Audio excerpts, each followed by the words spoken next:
Hi, Denise here from Project Frugal. I've just come outside to see if I can find my hens' latest laying spot. They like to lay around the section and hide their eggs from being collected. But today I am going to be making some plum sauce. I've actually been given about 6 pounds, and I don't know what that is in kilos, of plums from a friend. So I'm going to make some plum sauce.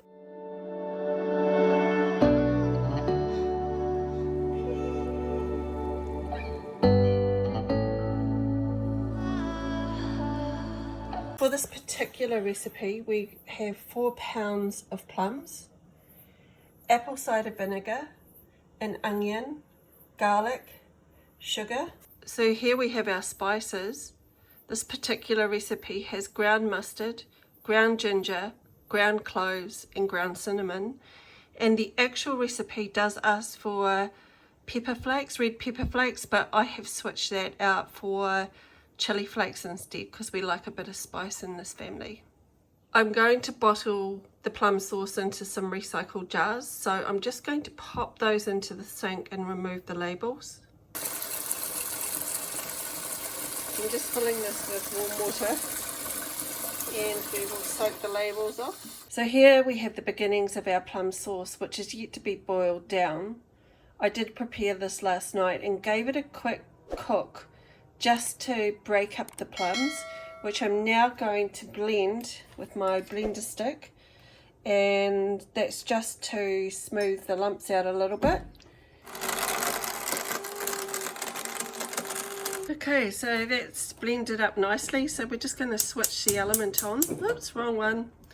And bring that to the boil and just let it simmer away for maybe half an hour or so. I've just come out to have a quick look at this.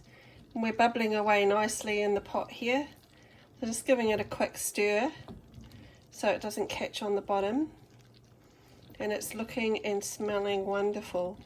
So while the sauce is bubbling away on the element here, I'm going to sterilize my jars. So I've washed them and dried them and popped them onto this oven tray. And we're just going to pop them in here at 180 degrees for about 10 minutes. While that's happening, I'm going to sterilize the lids of the jars as well, and I'm going to pop them into this pot of water once it comes to the boil, and I will let that bubble away for about the same time as the jars for at least 10 minutes.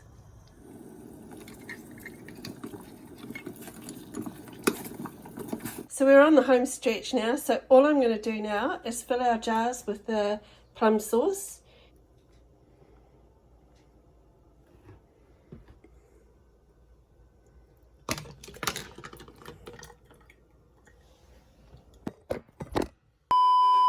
And I'm using a funnel here because we're dealing with a sauce. And we'll pop the lids on and we'll set them over on the counter and wait for the iconic popping sound.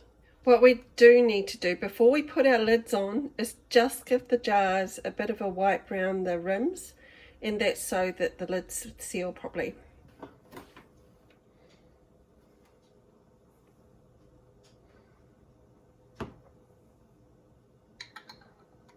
Oops, wrong lid.